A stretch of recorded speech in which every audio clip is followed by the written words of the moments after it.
Hello నమస్తే అండి, welcome to VL వంటలు. నేను మీ విజయలక్ష్మి. ఈ రోజు మీకు రొయ్యల కర్రీ అయితే ఈజీగా ఏ విధంగా తయారు చేయాలి అనేది మీకు నేను చేసి చూపిస్తానండి.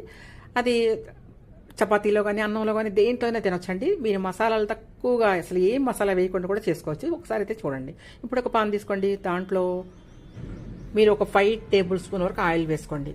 వేసుకొని ఆయిల్ వేడెక్కనివ్వనండి. వేడెక్కిన తర్వాత 2 ఉల్లిపాయలను అయితే చాప్ చేసి వేసుకోండి. 4 పచ్చిమిరపకాయలు కూడా వేసుకోండి. ఒక గుప్పుడు వరకు కరివేపాకు మాత్రం వేసుకోండి. వేసుకొని వీటిని కలర్ చేంజ్ అయ్యే వరకు కూడా వేయించుకోండి.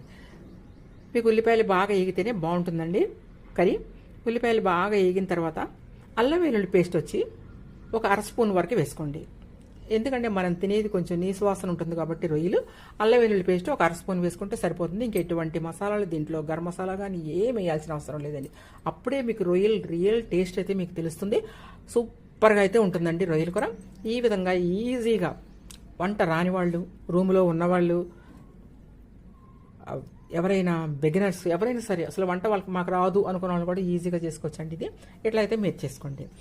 మనం దానికంటే ముందు రొయ్యలను తెచ్చుకొని దాంట్లో ఒక నల్లటి రొయ్యలు చేసిస్తారండి మార్కెట్లో.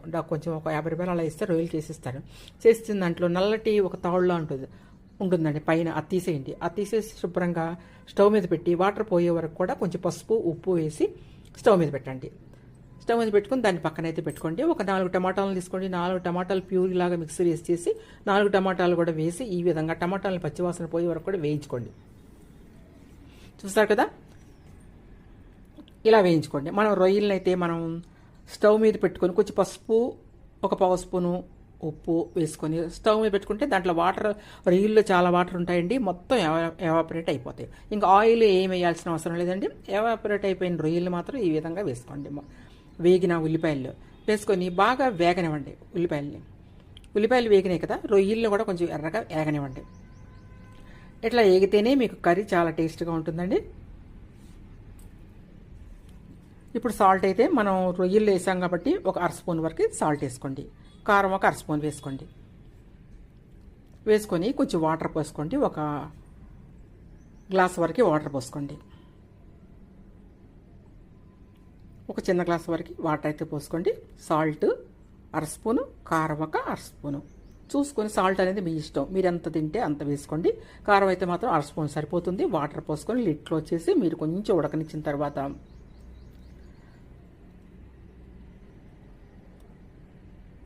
కరివేపాకుతో గార్నిష్ చేసుకోండి. రొయ్యల కూర ఎంత ఈజీగా ఉంటుంది.